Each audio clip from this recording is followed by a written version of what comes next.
इस धारावाहिक के सभी पात्र, घटनाएं एवं नाम काल्पनिक हैं, जिनका प्रत्यक्ष या अप्रत्यक्ष रूप से किसी से कोई संबंध नहीं है।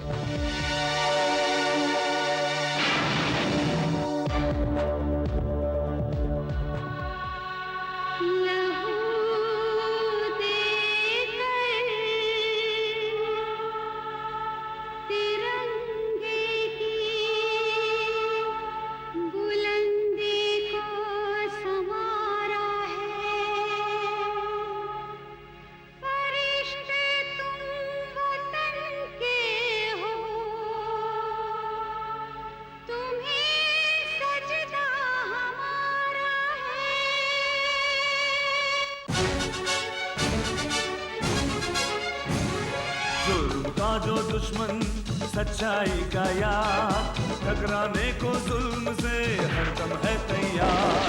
बिजली है, तूफान है, फौलाद है, चट्टान है, करता नहीं कभी जो जालिमों को माफ। Karan Karan Karan The detective, the detective। जय हिंद, जय हिंद, जय हिंद।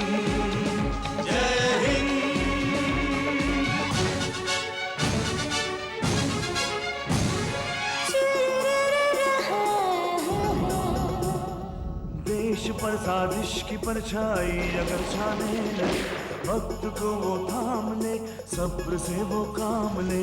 सरजमीन हिंद की वो एक शान है, वो एक शान है, वो एक शान है। बिजली है, तूफान है, फौलाद है, चट्टान है, करता नहीं कभी जो जालिमों को माफ। Karan Karan Karan Karan The detective, the detective। Karan Karan Karan the detective।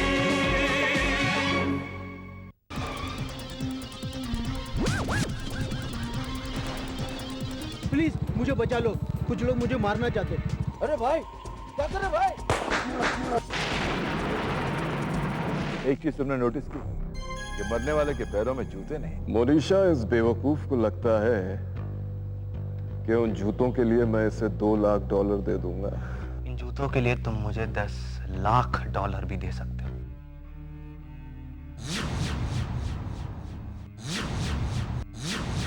I want those shoes, Sahib. जी हाँ, उन लोगों ने यही कहा था कि वो लोग इनकम टैक्स ऑफिसर्स हैं और घर की तलाशी लेना चाहते हैं। इसका मतलब ये हुआ कि वो लोग डकैती डालने के इरादे से घर में आए थे। लेकिन उन लोगों ने तो घर से कुछ भी नहीं उठाया।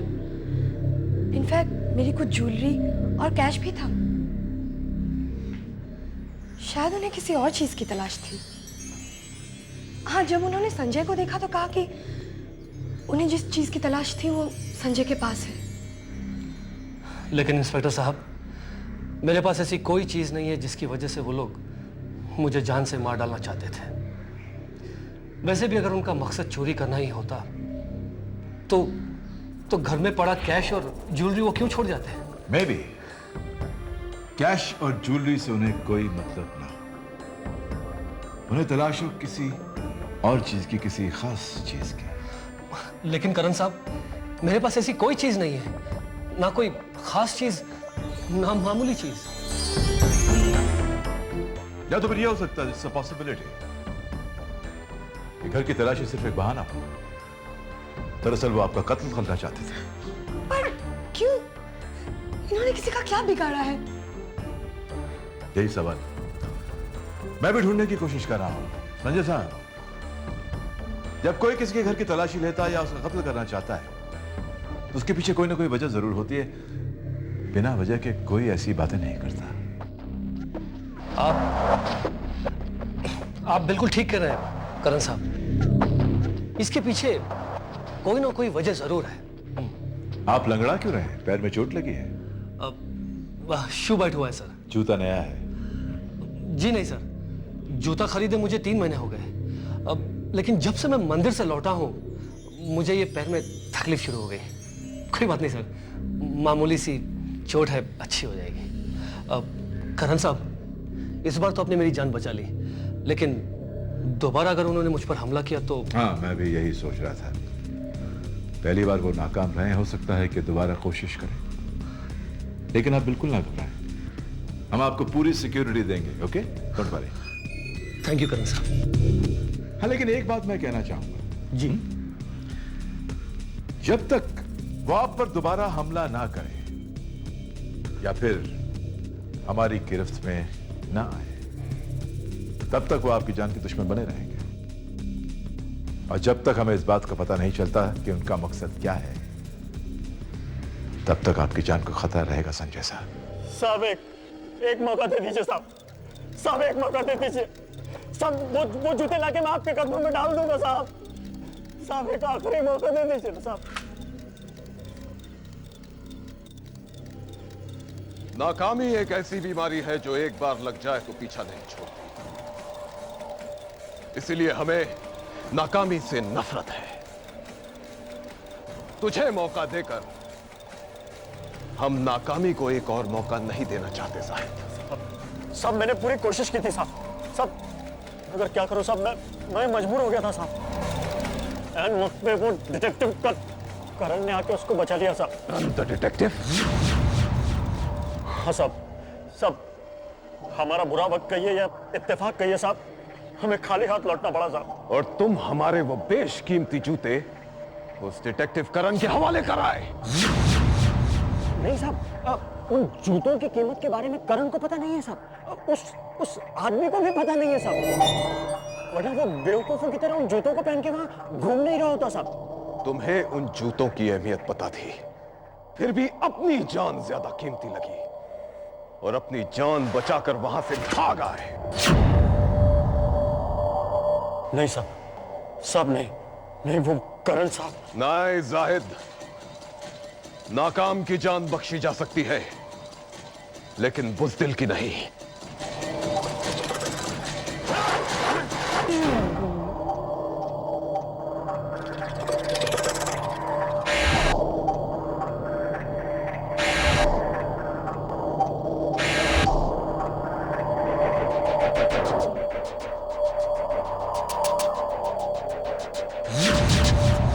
आफरीन लियाकत बेग।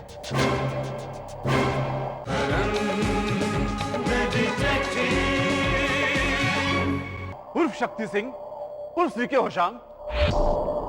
खुशामदीद का ये तरीका हमें पसंद आया। सरमद खान आओ आओ। हमें तुम्हारा इंतजार था। हमारा या ये तोहफे जो अपने साथ लेकर आए हैं। सच कहूं, इस तोहफे के बगैर तुम हमारे किस काम के? ये लो बिरादर, ताबूत का तीसरा और आखिरी हिस्सा।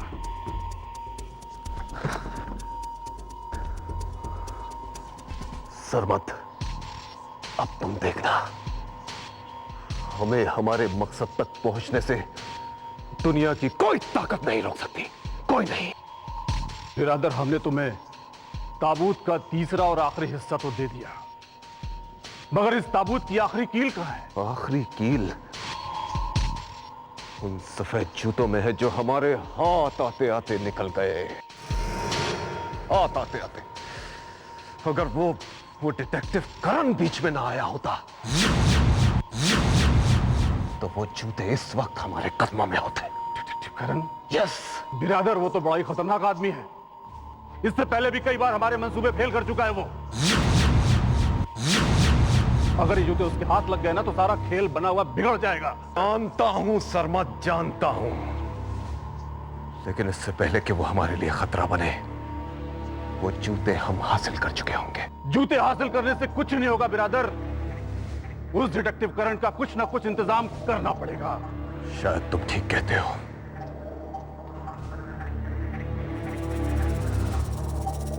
मुनीशा। Yes sir. अब ये मिशन तुम्हें संभालना होगा। उम्मीद है इस मिशन को तुम बखूबी अंजाम दोगे। ऑफ कोर्स, आपने मुझे इतना बड़ा काम दिया है, पूरा तो करना ही होगा ना। अब देखना मैं क्या करती हूँ।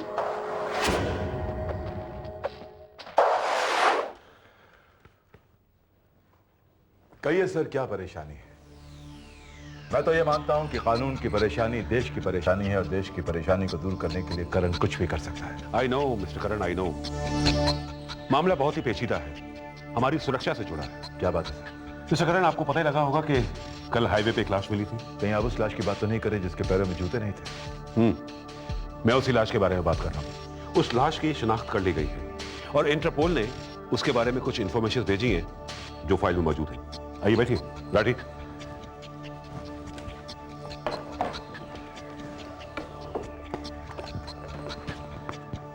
मरने वाला कोई मामूली आदमी नहीं था। उसका नाम था रजत चौधरी और वो अंडरवर्ल्ड के लिए काम करता था और इंटरपोल की रिपोर्ट के मुताबिक ही उसके तार आईएसआई से भी जुड़े हुए थे। रजत चौधरी, आईएसआई? इंटरपोल के मुताबिक उस आदमी की तलाश बहुत सालों से थी और उनकी इंफॉर्मेशन के मुताबिक रजत चौधरी कई सालों से जर्मनी में छिपा हुआ था और वो ऐसे लोगों के ग्रुप में काम कर रहा था जो सेकेंड वर्ल्ड वॉर में हिटलर के फॉलोअर हुआ करते थे। नाजीज? करेक्ट। और यही ग्रुप आज पूरी दुनिया में दहशत फैलाने का कारोबार कर रहा है। सर, मैं जानता हूं नियो नाजीज को, बहुत खतरनाक लोग हैं, लेकिन सोचने वाली बात तो यह है कि उनका एक आदमी हमारे देश में क्या कर रहा है। सर, मेरा अंदाजा है कि यह खतरे की घंटी है। वो यहां क्यों आया है और कैसे आया है? मिस्टर करण, इसी के लिए तो हम आपकी मदद चाहते हैं। वैसे कई खुफिया एजेंसीज हैं जो इस केस में इंटरेस्ट ले रही हैं, लेकिन अभी तक ये नहीं पता चल पा रहा कि वो यहाँ क्या कर रहा था और उसका मकसद क्या था। सर, वो यहाँ ताजमहल देखने या चांदनी चौक की चाट खाने तो नहीं आया होगा और ना ही वो खाली हाथ आया होगा। लेकिन सर, हमें जो लाश मिली है वो भी खाली हाथ ही थी। उसके पास कोई ऐसी चीज नहीं थी जो ये जाहिर कर सके कि उसका यहाँ आने का मकसद क्या था। सर, मैं चाहूंगा कि आप इंटरपोल से बात करें या हमारी सीक्रेट सर्विस से बात करें। उनसे कहें कि जो रजत चौधरी है उसकी हमें डिटेल्स चाहिए, उसके लेटेस्ट फोटोग्राफ्स, उसके कॉन्टैक्ट्स। अगर ये सब हमें पता लग जाता है तो हमें क्या प्लान ऑफ एक्शन लेना होगा इसमें आसानी हो जाएगी। ठीक है, मैं कोशिश करता हूं, शायद हमें कुछ और इन्फॉर्मेशन मिल जाए। और हाँ, अगर तुम्हें कोई लीड मिले तो तुम हमें इन्फॉर्म जरूर करना। कमिश्नर साहब, देश का दुश्मन करण का दुश्मन, और करण अपने दुश्मनों को कभी नहीं छोड़ता।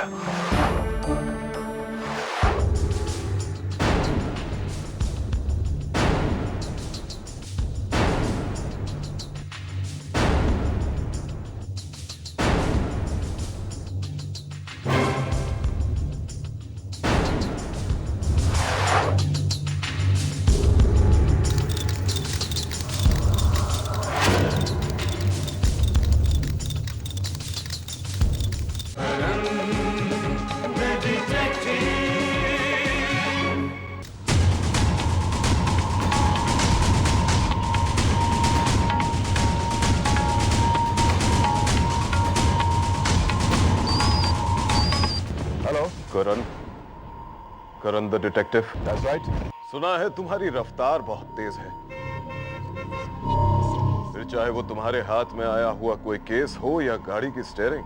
सही सुना है तुमने, मैंने कभी भी बीच में रुकना नहीं सीखा। अच्छा, फिर तो आज तुम्हारी रफ्तार का इम्तिहान हो ही जाए।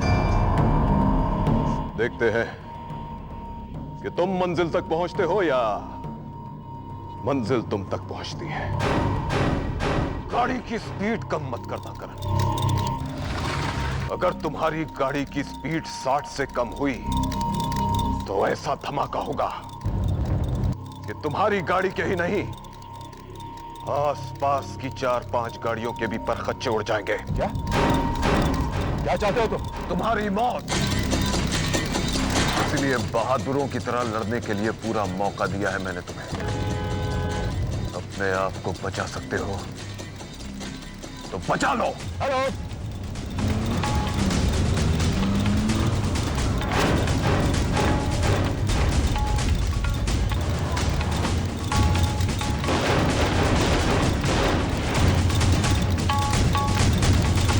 जी करण साहब, कहिए। मेरी गाड़ी में किसी ने बम लगा दिया। अगर मैं गाड़ी की स्पीड कम करता हूं या गाड़ी रोकता हूं तो बम ब्लास्ट हो जाएगा। Oh my God.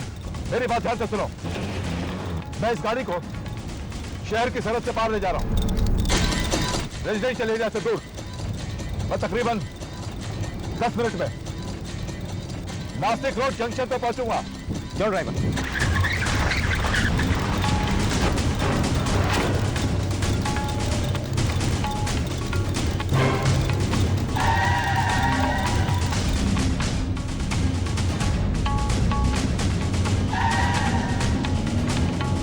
गाड़ी कहां पहुंचा तुम? मैं सर आपके पीछे हूँ बिल्कुल। ड्राइवर से कहना कि अपनी स्पीड मेंटेन रखे।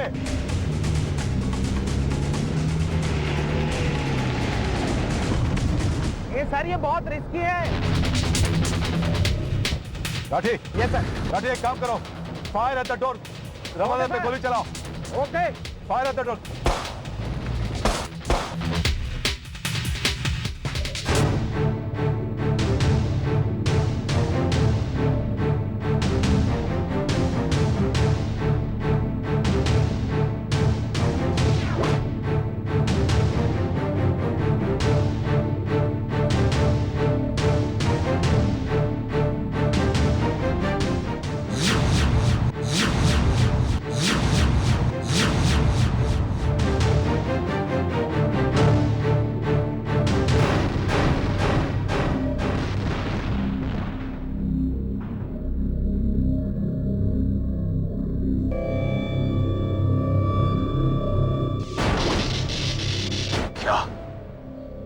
करण बच गया, बच गया।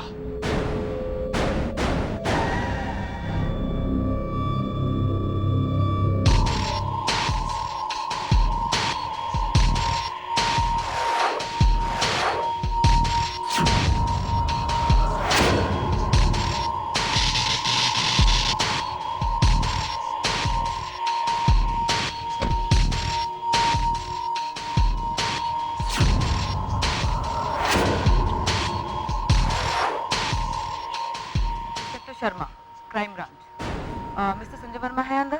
हाँ मैम, अंदर हैं।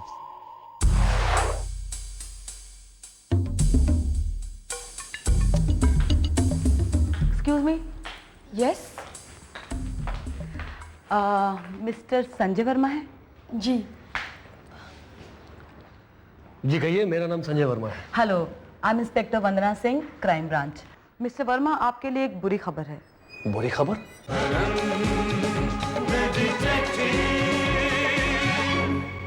मिस्टर करण की गाड़ी का एक्सीडेंट हो गया है। उनकी गाड़ी को बॉम्ब से उड़ा दिया गया है। What? But don't panic. He's safe. He's safe now. Thank God. Actually mister Karan को ये शक है कि जिन लोगों ने आप पे हमला किया था, शायद ये वही लोग हैं जो उन्हें भी जान से मार डालना चाहते हैं। इसलिए उन्होंने मुझे ये जिम्मेदारी दी है कि मैं आप दोनों को एक ऐसी सेफ जगह लेके जाऊं जहां पे आप लोगों तक कोई पहुंच ना पाए। तो हमें चलना होगा। ठीक है, तो चलते हैं। आप अपने जूते बदल लेंगे? I mean, सफेद जूते। सफेद जूते? लेकिन क्यों? ये तो मिस्टर करण ही बता सकते हैं, ये उनका ऑर्डर है। ठीक है, मैं अभी चेंज करके आता हूँ। I'll join in a minute. आखिर कोई तुम्हारी जान क्यों लेना चाहता है? कल यही सवाल मैंने संजय वर्मा से पूछा था, उसके पास कोई जवाब नहीं था। आज यही सवाल आप मुझसे पूछ रहे हैं और आज मेरे पास भी इसका कोई जवाब नहीं। यानी तुम उन लोगों को नहीं जानते? नहीं सर, मैं नहीं जानता, लेकिन मेरा अंदाजा है कि आजकल मैं जिन केसेस को इन्वेस्टिगेट कर रहा हूं, कुछ लोग ऐसे हैं जो नहीं चाहते कि मैं इन केसेस को इन्वेस्टिगेट करूं, वो चाहते हैं कि मैं इन केसेस से हट जाऊं। और फिलहाल तो मेरे पास सिर्फ दो ही केसेस हैं। एक संजय वर्मा का केस जिसे मैंने गुंडों से बचाया था, और दूसरा केस जो आपने मुझे दिया था, रजत चौधरी का केस, जिसके बारे में अभी तक मुझे कुछ भी नहीं पता। लेकिन एक बात समझ में नहीं आई सर, अगर उन लोगों का मकसद करण साहब को खत्म करना ही था तो फिर उन लोगों ने खुद फोन करके करण साहब को अलर्ट क्यों किया? राठी, मुजरिम जो होते हैं ना, कॉम्प्लेक्स के शिकार होते हैं। हर कोई अपने आप को कोई डॉन या बिन लादेन समझता है।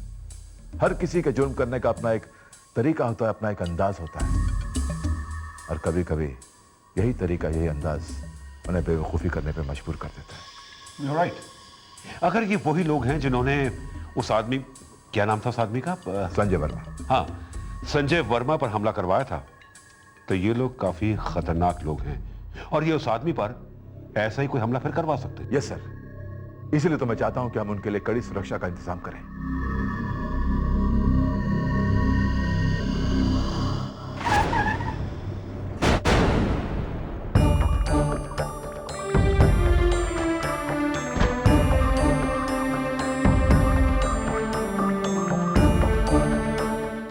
हाँ भाई, सब ठीक ठाक है। संजय वर्मा उनकी पत्नी घर में है ना? सर वो तो चले गए। चले गए? कहाँ चले गए? अरे तुमने उन्हें जाने क्यों दिया? आप ही ने तो क्राइम ब्रांच से लेडी ऑफिसर को भेजा था, वो लेके चली गई। मैंने तो किसी क्राइम ब्रांच वाले को नहीं भेजा। लगता है दुश्मन अपनी चाल चल गया।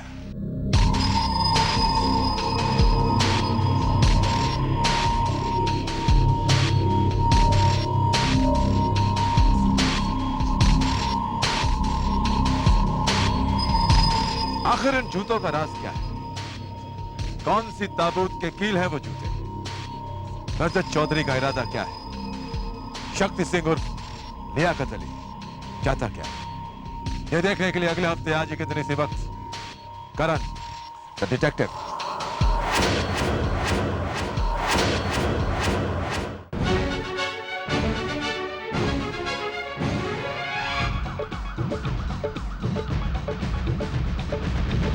का जो दुश्मन सच्चाई का यार, टकराने को जुल्म से हरदम है तैयार। बिजली है, तूफान है, फौलाद है, चट्टान है, करता नहीं कभी जो जालिमों को माफ।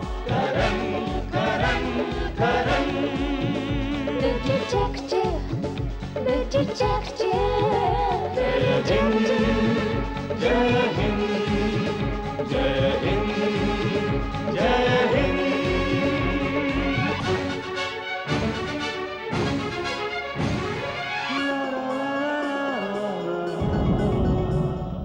देश पर साजिश की परछाई अगर छाने लगे, वक्त को वो थाम ले, सब्र से वो काम ले। सरजमीन हिंद की वो एक शान है, वो एक शान है, वो एक शान है। बिजली है, तूफान है, फौलाद है, चट्टान है, करता नहीं कभी जो जालिमों को माफ। Karan Karan Karan The detective, the detective, the detective. Karan